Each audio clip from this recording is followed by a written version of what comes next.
From Nashville, Tennessee, Music City, USA, and the home of hot chicken, it's the Rick Altizer Show. Sit back, buckle up. Rick will talk with the movers, shakers, and creators who put Christ in Christian entertainment. He's a man who's clear so the world can hear. Here's Rick Altizer. Hey, thanks for joining me today. My guest today is someone that I've been spending a lot of time with over the last 2 years. You've been hearing me talk about the movie Russ Taff, I Still Believe, and a very big part of this movie is the wife of Russ Taff, Tori Taff, and Tori is my guest today. Tori, welcome to the show. Hey, Rick, I can't believe you still want to talk to me after listening to my voice for 2 years. Yes, 2 years making the movie I Still Believe. For those who don't know, the movie is going to be in theaters October 30th. That's a Tuesday night. That's just in a very short time. And you can go to russtaffmovie.com to find a theater near you and tickets. So, Tori, I'm just so excited to have you on the show today. For those who don't know, I just want to give a little quick intro. Russ Taff, Christian music legend. He's won 6 Grammy Awards, 18 Dove Awards. I believe he's the only person who's been inducted into the Gospel Music Hall of Fame 3 times. Once with the Imperials, once as a solo, and once as with the Gaither Vocal Band. Do you know if he's the only one who's been in 3 times? I don't know. Let's say yes. Okay, yes. Sounds yes, good. Absolutely. In the history of the world, he's the only one. No, I actually think you're right. So, yeah, I mean, so we're just excited to have you on the show and been doing the movie. So we've been doing this movie for 2 years. So, Tori, tell me a little bit about what this movie experience has been like for you. Well, it's been remarkable. I don't have any basis of comparison because I've never been involved in making a movie before. And actually, I think you had the much harder role than we did. We just sort of sat down and talked and cried and laughed, and you had to do everything else. So, it was, it's funny, you know, we're getting a lot of feedback already of people saying, oh, you're so brave and you're so brave to do this. And the reality is, telling our story, is something that has happened privately over the last 30 years with close friends, with family, with therapists, with all manner of people. So telling the story does not feel particularly brave. Telling the story publicly and for public consumption is indeed another thing. And at the risk of being way too nice to you, I do have to say I can't imagine any other circumstances in which this would happen, except that we made it with you. There's a trust factor there. It's very strange when you don't know someone and then you sit down and start out sharing the most private and painful parts of your life, as well as some of the most hopeful and redemptive parts. But it's an odd way to begin a relationship. And I truly believe God put this entire thing together because I can't imagine any other circumstances in which this would gel and would work to the extent that it worked if it weren't for you. Wow. Well, thank you so much. It's been it was a pleasure and an honor to tell this story. For those who haven't heard, Russ has been on the show twice. I've had him on 2 different times. We've talked about his testimony where he was, as a top Christian recording artist, was struggling with alcoholism. And in the movie, we look at the shame of that, some of his trauma he had as a child, being abused as a child, and then we go through the hard stories of how you stayed married, how you stayed with him, and how he found healing and freedom from his shame. So it's got a happy ending, and it's a wonderful. The Shonda Pierce movies I didn't have a happy ending. Her husband passed away, and I know we talked about that with Shonda. She lost her husband to alcoholism, and he drank himself to death, literally. Yes. So, that was a total different kind of movie. So it's great to be able to have a happy ending here. But as you are sitting there watching these trailers that are, we've got trailers all up on the website. Again, you can go to russtaffmovie.com, and I think we've got about 20 different videos up there. But as you're seeing this, and as you're seeing, you've seen the movie, you've seen a cut of the movie already. Yes. And tell me what that was like, watching your worst nightmare kind of on a screen. Well, as you can imagine, it was it was a lot of different feelings. We had seen, bits and pieces of it as you were editing, which was a gargantuan job. I think you disappeared into a cave for 40 days and 40 nights before this thing was all said and done. But there's a couple of things in particular that were incredibly difficult. One is at a live concert in which Russ showed up impaired, and that was one of the worst times of our lives. And Russ and I both had studiously avoided seeing any footage of that existed anywhere. And so knowing you were very careful and very specific on what was going to be shown and more importantly, what wasn't going to be shown, we completely trusted that your view of it and agreed that this is something that needed to be included, and that if we were telling the whole story, we couldn't shy away from the more uncomfortable parts. But I think I was dreading actually watching that footage more than anything. And when I finally did, it actually, in the context of the movie and the way that it was handled, of course it's difficult to watch, but it also was, I walked away from it feeling even more certain that it needed to be included.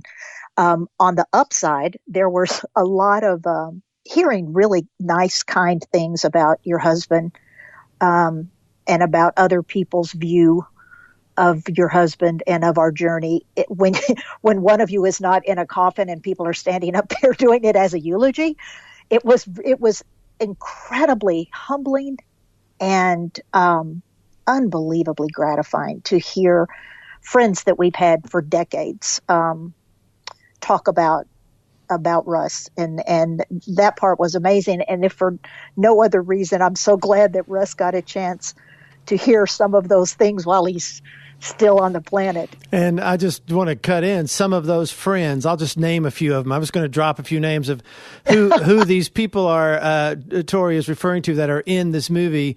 Amy Grant, Stephen Curtis Chapman, Michael W. Smith, Bill Gaither, Michael Tate from the Newsboys, Mark Lowry, Shonda Pierce, Bart Millard from Mercy Me. Just kind of like a who's of Christian music is actually in this film. But they were doing some gushing on Russ in some parts of our movie. The beginning part of our movie, we call that the Praise Fest. Well, you to your eternal credit, you were very clear from the beginning that you really had no interest in making a film in which every name we could get would sit around and say, boy, that Russ, he sure has a good voice, doesn't he? Wow, he's really talented. You do have to lay some groundwork and say, okay, for those of you who have never heard of Christian music or never heard of Russ Taff, here's a little bit of a background on it. But you dispensed with that part of the Praise Fest relatively quickly. It led into the meat of the story pretty quickly. And I agree with you from the beginning. If this was just about sitting around and saying what a good singer he is, I think we'd sort of been wasting all of our time. You're listening to the Rick Altizer Show on Bot Radio, and my guest today is Tori Taff. We are talking about the movie that she is one of the stars in. It's called Russ Taff, I Still Believe. It's in theaters October 30th, 2018. You can go to russtaffmovie.com to get more info. And, we both had this discussion before we started that, we were going to make a movie that was going to have Russ's name in it, that it was going to have, he was going to be in it, but that it really wasn't going to be about him. And I think we really stuck to that. It's really about this journey he's on, the power of Christ and what Christ did in Russ's life. It's a very Christ-centric movie, I wanted to make sure that since that's such a powerful part of his testimony, sometimes I get frustrated when I see these movies and they really back off on the Christian element because they're trying to make it inclusive for everybody, and I just think it kills it. I mean, this is not. I mean, tell me if I'm wrong, but Russ's story is not a non-Christian story. Well, no, and we talk a lot in the movie about therapy because you can't deal with or you can't combat something when you don't know what you're dealing with. And so information and learning about the disease of alcoholism, the disease of addiction, the effect that trauma has on a young mind and brain, the way that those things all interact, the genetic component so all of there's an education part that happens with therapy that we were very much in need of as we started off in our 20s and then progressed into the devastation of this disease. And we talk about a lot about the therapy, and we don't differentiate and make a clear point of saying it has to be a Christian therapist or it has to be a pastoral counseling or it has to be.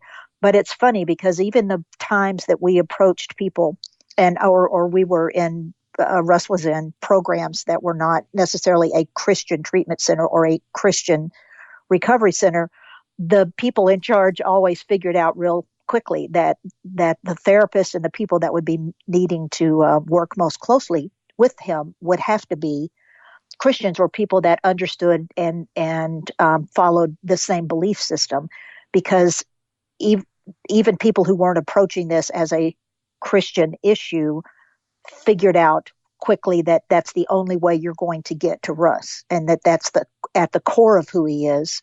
And so if you try to all of the other aspects of it and the education and all, it's very, very important.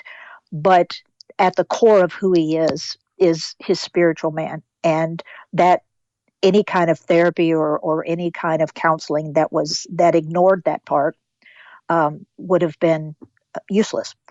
So, yeah, this story, it's not what I would call a religious story. It is what I would definitely call a Christ-centered journey. And Russ and I, neither one of us have any bones or apologies to make about the fact that God is all over and his fingerprints are everywhere. And that's why we're here telling the story. You even mentioned once when in one of our interviews, we were having an interview and Russ was talking about his pain, but he goes to Jesus. He talks about what Christ has done and how Christ has restored him and how Christ has brought him back. And you even commented, I thought that was interesting in one of the interviews. You said, that's interesting. You bring yourself back. I kind of stay down in this a little bit and stay in kind of some of this, but you always come back to. So, I mean, I thought that was interesting. He is very Christ centric. He's very Christ focused. And so, I mean, I just think that's the movie I wanted to make, but that is, when we talked about a movie that was going to be Christ-focused, both of you, really lit up and really resonated with that. And so I felt, yes, I felt the Holy Spirit has been involved in this from the beginning and leading Absolutely. And guiding us through every step of the way. And I mean, I got to tell you, it was great being in Amy Grant's home and seeing all of Vince Gill's guitars. I mean, that was awesome. That was fun. I mean, it was like, oh my gosh, look at these guitars. I mean, he's got so many Martins and all these. Right. and we're talking about guitars, and he goes, I don't have anything after 1960. Do you know how expensive a 1960 CF Martin is? And he's got like 80 of them. I mean, it was like amazing. And you have to try to be not impressed. Like, oh, yeah, well, I was like, wow. I was sitting there looking at all this stuff and then, getting in Michael W. Smith's studio and hanging out there. I mean, I got to admit, it was kind of fun, It's very fun. And that's been a really fun part of it for us too. And back to what you were saying a minute ago, I think part of the reason, there's many reasons I'm so pleased with the finished product and with the movie. But one of the things, Russ and I part of the balance and the yin and yang of our marriage and our relationship is that we do come at things differently. I come at it I face a problem. I face whatever's going on in our life. With he reverts always and comes at it from his background, which is Pentecostal, charismatic. Our joke in the family is that we say, "You're so Jesus-y," and he'll say, "This needs to be a little more Jesus-y," and I'll go, "Yeah, I think we need to Jesus up this a little bit." And the reason we say that is because his frame of reference and even his language in describing things is come out of the church. Well, I'm obviously a Christian. I've been raised in church as well, but I approach things Russ comes from a feeling place. He wants to feel it. I come from let's find out about this. Get me some information. Let's see. I'm more analytical. And so I think one of the many reasons I'm so pleased with this result is that the spiritual content is the bedrock of this. But this is not a movie where we just sit around and say, we had these problems and we prayed and God fixed it, and isn't that wonderful? We also say, here's what our path looked like. It may not be everybody's path, but there was a lot of treatment and programs and therapy and counseling and that's not an oxymoron. God was in every single bit of that. God led us from one person to the next place, to the next, all the way through. But I think the overall ending is that there's a very balanced view of, we're looking at this from an intellectual learning, informational side, and that completely dovetails and coexists perfectly with the deep level of spirituality and Christ-centered, and that we couldn't have made any of these steps without him. This is not, but they're not at odds with each other. They beautifully work together, which is what I love about Jesus, is that he works with you the way he made you. And he made Russ and I alike in many ways and different in others. And I think this is a real good example of what that looks like. Yeah, I mean, and even in the movie, there are times where you're talking about how, I was done. We had sent him off to the third rehab, but I was going to take the girls. We're going off to Arkansas. I was moving out. I was done. And so, what we wanted to do was create something that was very Christ-centric, but also here's how you stay married. Here's how you deal with a crisis. Here's how God helped Tori and Russ to stay together, and how did they work through this, and how did this happen? So I wanted to give somebody a tool. I wanted the movie to be a tool as well. Yes. Someone who's struggling with addiction, someone who's in hiding, someone who is afraid to share what's been going on with whatever their struggles are, because they're afraid if people find out, they're not going to love them, they're going to reject them.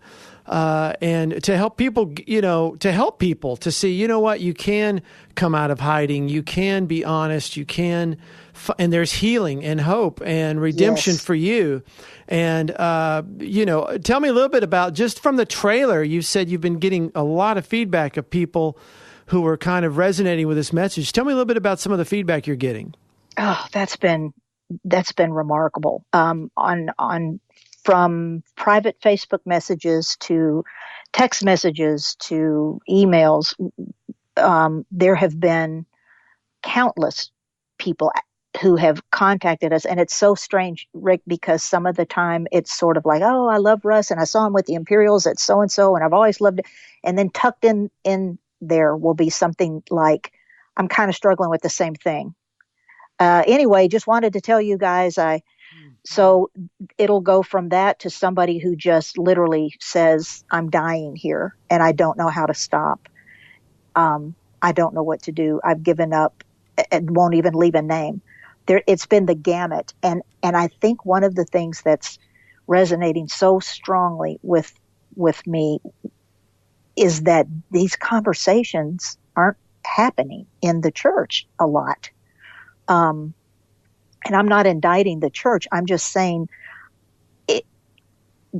if someone is reaching out to a stranger because they heard them say in a 1-minute trailer, it was bad and Russ was an alcoholic and we've gone through these things. If they are reacting that strongly and reaching out on a very primal level to someone they don't even know,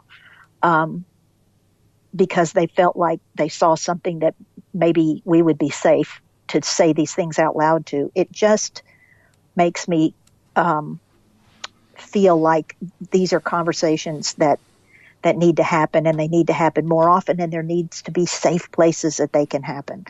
I'm hoping, and my prayer for the movie is that it will spur some of these conversations to start. There are safe places out there. You do have to be careful. You do have to use wisdom, but there's a lot of desperate, sad, scared people who are either in the throes of addiction or love somebody who is. And it's been absolutely astounding to me, that there's been this strong of a reaction. And the movie's not out yet. Yeah. It's amazing. Well, you're listening to the Rick Altizer Show on Bot Radio, and my guest today is Tori Taff, and we're talking about the movie that she is in, Russ Taff, I Still Believe, and it's going to be in theaters October 30th, 2018. That's coming up soon, and you can get information at russtaffmovie.com, and that's Russ, Taff, movie.com. Yeah, we're just excited to see what's happening here. And, I'm going to just ask the listeners right now, if you're listening to this show and this is connecting with you and you have a heart for people who are struggling with addiction and marriages who are being decimated by addiction. There's so much going on with addiction right now, even inside the church. Would you be praying? Would you pray for this movie? Pray in these next few weeks that the people who need to be there would be there, and that God would define. The way I've been praying about how I want this movie to be successful is that I've been praying, God, would you make this movie successful as you define success? Yes. Because I recognize my definition of success is I want to sell 100,000 tickets. That'd be good. That's my definition. Sure. But I recognize that God might have another definition. And so, that's what, at the end of the day, not my will, but your will. God, how you define success, that's what we want. So, if you listening, those, whoever's out there who listens to my show, if you guys could be praying for this movie, praying that God just uses it for his glory, and, that people who are struggling, suffering with addiction would come out of hiding. And Tori, I just, thank you. We're out of time. Was that fast or what? It's so fast. Was that quick? Well, by now, it's not. You asked me a question, and I'm good for 5 minutes, so this should not be shocking to you. I love it. But thank you so much. I just want to go, publicly on the air and just first thank you for being so vulnerable and transparent and brave, because what you're doing is very brave. You're opening up your heart and your life for the world to see so that people can be helped. And that really comes through in the movie. But I just wanted to thank you, because it was a dream being able to direct you and Russ, because you guys were just all in, and that just made a world of difference. And I think you see it in the movie. You see it. It's so real. It's riveting. And, people say, Mark Lowry and her, I cried, and Shonda says, bring a truckload of friends and a box of Kleenex. So that's Shonda. I appreciate that, but I also I thank you for seeing the value in the story. And Russ and I have not been sitting around in Bell Buckle, Tennessee, wondering when a film director was going to show up on our doorstep and tell our story. And the fact that God sent one and it was you makes me incredibly grateful. And you were pretty brave too. This has been a 2-year commitment, and we don't know what's happening except that something's happening. and God's all over it. Well, thank you so much. I'm so proud of it. I just think it's a great movie. I'm really proud of it, and so glad to have been a part of this. And so this is a great team. And Tori, thanks for being on the show. And absolutely, Rick. And listeners, go check out Russ Taff. I Still Believe, October 30th. In a theater near you, and you can go to russtaffmovie.com to get more info. And I'll talk to you next week. Thanks, Tori. Thank you. If there's a show you've missed, you can go to my website, rickaltizer.com, and catch up. Or you can listen to my podcast in iTunes or wherever you hear your podcasts. Just search for The Rick Altizer Show. Altizer is spelled Altizer.